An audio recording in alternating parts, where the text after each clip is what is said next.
Bom dia, boa tarde, boa noite, boa madrugada, boa qualquer hora.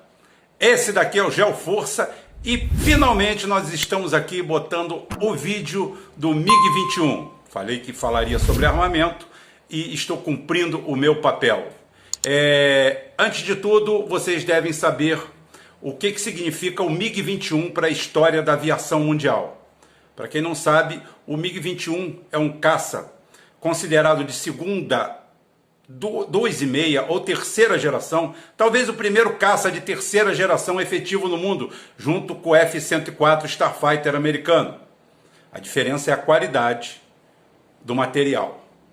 O MiG-21 ele foi começado a desenhar, o começo do rascunho dele foi no birô da Mikhail Gurevich em 1954. Na realidade, ele é uma evolução, uma derivação chamada SM-12 do MiG-19. Tá?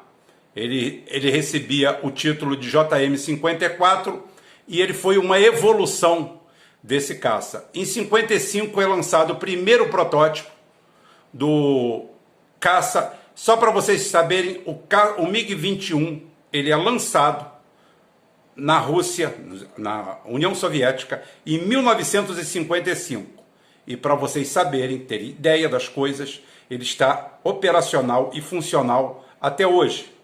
Inclusive, em 2019, ele abateu um F-16 americano, de fabricação americana da Boeing, num entreveiro, daquele eterno entreveiro entre o Paquistão e a Índia.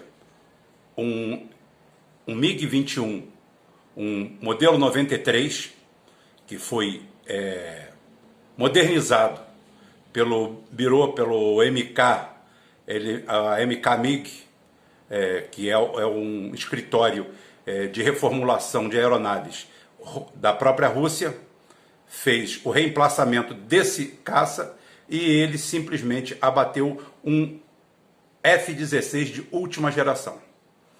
Ele foi, assim, o primeiro caça puro de terceira geração.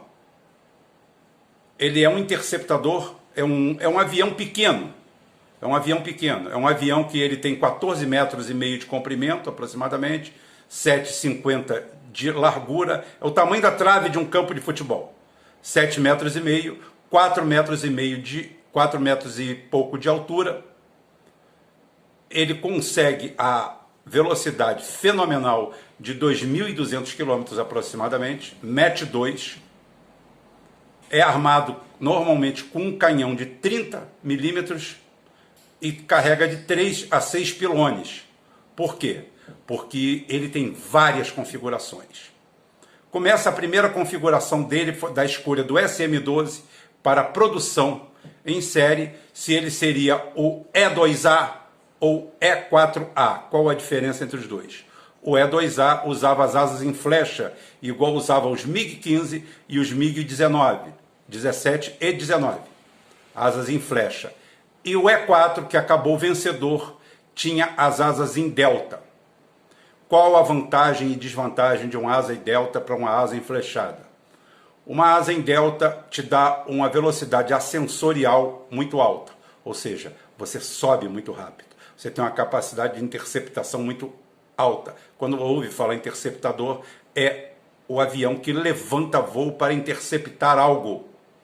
Não é apenas para o caça. O caça é puro, que era chamado antigamente de dogfight. Dogfight é a perseguição que existe. Inclusive os Estados Unidos, quando lança o F-104, um detalhe aqui importante, o F-104 não, o F-4, tá? O Phantom, que tinha uma propaganda muito bonita na televisão brasileira, que eu nunca vou me esquecer, que o pai chega para um filho e fala assim, filho, que bonitinho, isso é um aviãozinho. Aí alguém que lê o roteiro, o filho dando uma de gênio, fala assim, não é um aviãozinho, é um Phantom F-5.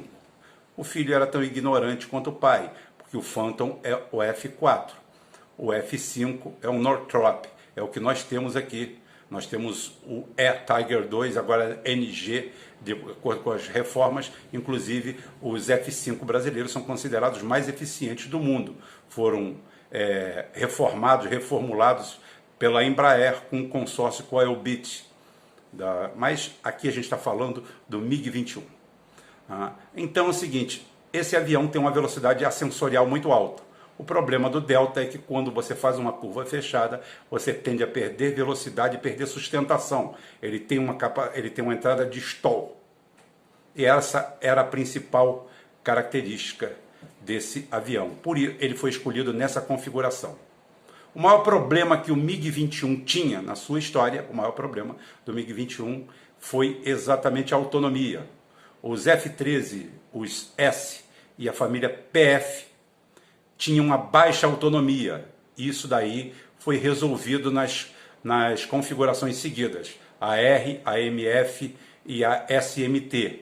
Essas tinham 30%, 40% a mais de autonomia. Ele é um avião extremamente leve, pesa aproximadamente carregado 8 toneladas e tem um alcance que vai de 480 quilômetros, os mais antigos, até 1.100 quilômetros, os mais modernos.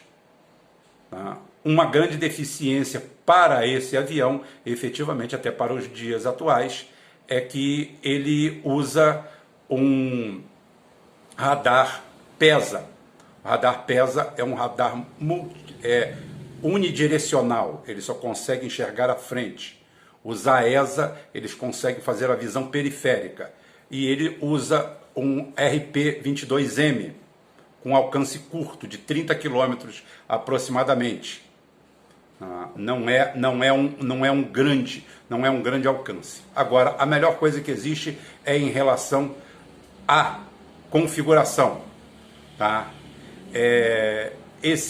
De motores. Esse avião, basicamente, sempre usou as turbinas Tumansky, todas elas. Inclusive, esse avião foi feito na Tchecoslováquia, foi feito sob licença na Índia, mais de 600 unidades foram feitas na Índia, e ele é o avião de caça mais fabricado da história pós-Segunda Guerra, o avião a reação mais fabricado de todos os tempos. Ele só perde em número de unidades de avião militar para o Hercules C-130 da Lockheed. Esse realmente é o avião mais produzido. Agora, o avião de caça mais produzido é ele, que foi produzido de 58 até 94, se não me engano. Se não me falha a memória aqui. Mas, o que acontece? Ele sempre usou as Tumansky, só que ele começou com a R-11, que tinha 38,5 kilonewtons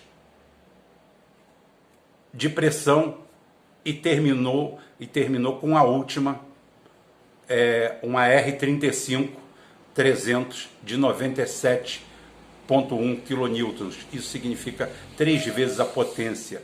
Isso dá uma velocidade ascensorial nele fantástica, de 235 metros por segundo, completo, armado. Só para vocês terem noção, o F-16 americano tem mais ou menos esse mesmo número. Ele consegue não só suplantar em ascensão pelo tamanho e pelo peso dele, mas praticamente igualar a potência disso aí. Ele perde realmente em radares, em aviônicas, se bem que a última configuração, que é a 93, existe a configuração plena dele, que é o MiG-21 bis. O MiG-21 bis é a configuração depois do F-13, do S, do PF, do R, do MF, do SMT, veio a configuração de carga. O bis, o BIS é exatamente o cavalo de guerra desse MiG-21. Só que hoje nós temos a configuração 93 ou a configuração Lancer, que é essa que você está vendo aqui atrás. Essa é uma configuração Lancer. Esses daí são da Romênia. Esse casal de MiG-21 que tem aí são da Romênia e usa a configuração Lancer, que é da Elbit, de Israel, que eles reconfiguram, repontuam esse daí, colocam novos aviônicos e é considerado um avião de terceira geração, quase batendo quarta geração, pela qualidade. é realmente o cavalo de batalha do mundo. Tem outras particularidades, tá? Ele foi usado em mais de 60 países e continua ativo até hoje. Trabalha como caça, como interceptador, inclusive é o primeiro avião de interceptação soviético. Ele faz esse primeiro papel e faz muito bem. O análogo dele, americano, seria o F-104 Starfighter, aquele de toda a roubalheira, de toda a canalice, de toda a sacanagem que existe na Lockheed, o escândalo da Lockheed, que foi encoberto pelo governo americano, que foi escondido pelo governo americano, tem raiz no F-104, que foi vendido para várias nações do mundo, inclusive na época o maior age da história da Luftwaffe pediu exoneração porque disse que não participaria daquilo, e mais de 150 pilotos alemães só perderam a vida com o F-104, que era chamado de ataúde voador, que tinha uma configuração de voo crítica parecida com esse aqui, ou seja, um avião que precisa de velocidade para voar. Só que em nada se aproximava desse aí. Inclusive em 1971, exatamente entre Paquistão e Índia, nós temos o primeiro embate aéreo entre duas aeronaves supersônicas, entre um MiG-21 e um F-104, e o F-104 foi derrotado, como 6 aviões naquele dia F-104 foram derrubados pela Força Aérea da Índia, o que reforçou mais ainda a Índia como usuário dos aviões MiG, dos aviões russos, e principalmente o amor que a Índia tem por esse avião, que é um cavalo de batalha e que inclusive, como falei, há 2 anos atrás conseguiu o impensável de abater um F-16 americano. Exatamente na fronteira da Caxemira, naquela área conflagrada, ele conseguiu esse intento, um avião de mais de 50 anos, derrubando o suprassumo da aviação americana, o que eles têm de melhor. Não foi para lá, não foi um Sukhoi 27, não foi um Sukhoi 30, não foi um Sukhoi 35, nem quiçá um MiG-29. As aeronaves russas são efetivamente muito superiores às americanas. Você que assiste outros canais aí vai dizer assim: Rubem, eu assisti um canal lá e disseram que é o seguinte, os MiG-29 sempre foram derrubados pelos F-15, pelos F-16, pelos F-14. O F-14 é um grande avião. O F-14 é um grande avião. Eu vou fazer um programa aqui sobre o F-14. O Tomcat americano, realmente, o caça pesado embarcado americano é sensacional. É o melhor avião que eles produziram até hoje.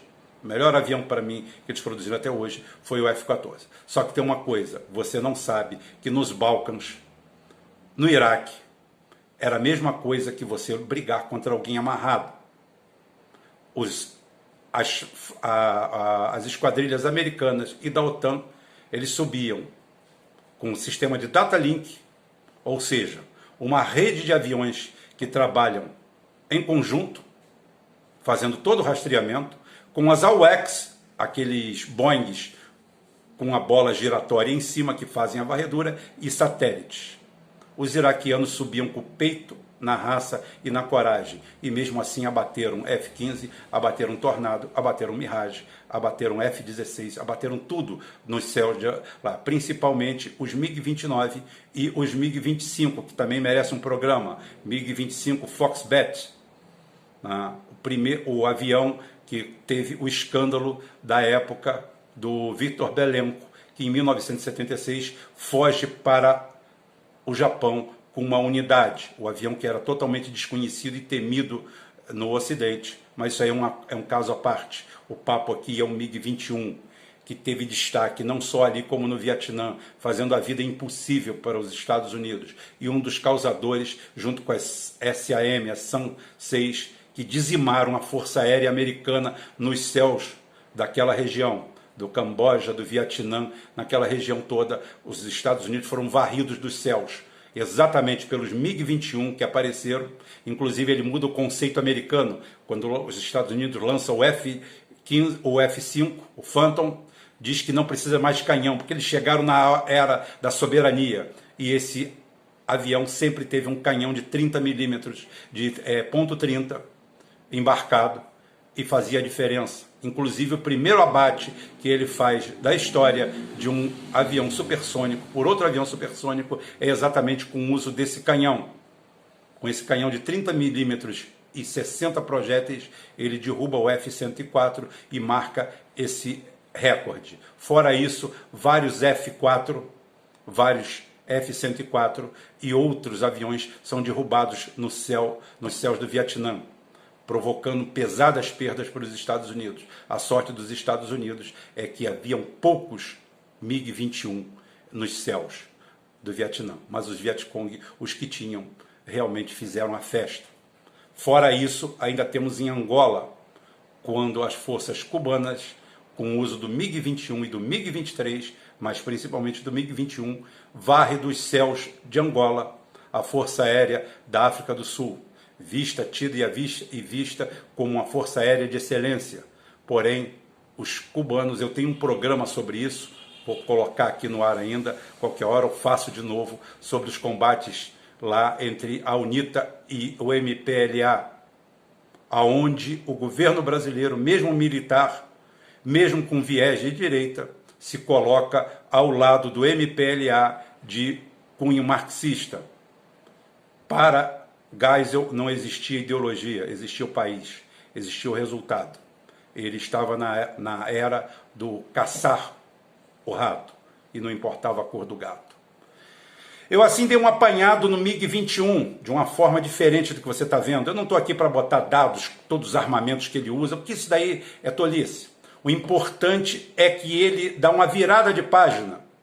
Ele faz um upgrade na indústria mundial e principalmente da União Soviética. É o primeiro caça de superioridade aérea efetivo no mercado. E reina nos céus durante pelo menos 30 anos. Durante 20 anos foi a majestade dos céus. Um avião barato, pequeno, fácil de construir, eficiente e que se torna e se mostra eficiente até hoje. Ele quase veio para o Brasil como J-7, se não me engano, porque a China fabrica sob licença, acho que é o J-7. Ele tem a nomenclatura de J-7 na China e quase que ele vem para o Brasil. É uma pena que não tenha vindo, tá? Apesar de não ser o MiG-21 com a sua Tumansk R-35 assoviando. Uma maravilha, uma coisa fantástica. É isso aí que a Rússia, que a União Soviética faz desde 1955 e é isso aí que a gente está desaprendendo a fazer. É uma vergonha, né? Eu espero que vocês tenham gostado do vídeo, só curtinho, só legal, e eu vou botar tudo em dia, gente. Um abraço para todo mundo. Voltem sempre que essa semana eu vou colocar outro de armamento. Talvez eu bote o MiG-25. Não vou falar só de geopolítica, eu vou falar de armamento também, para vocês entenderem o que é isso aí. Isso é o pai da aviação moderna. Esse é o avião mais fantástico do mundo. Esse é o Cadillac dos céus. Esse é o MiG-21 First Bid. Até mais.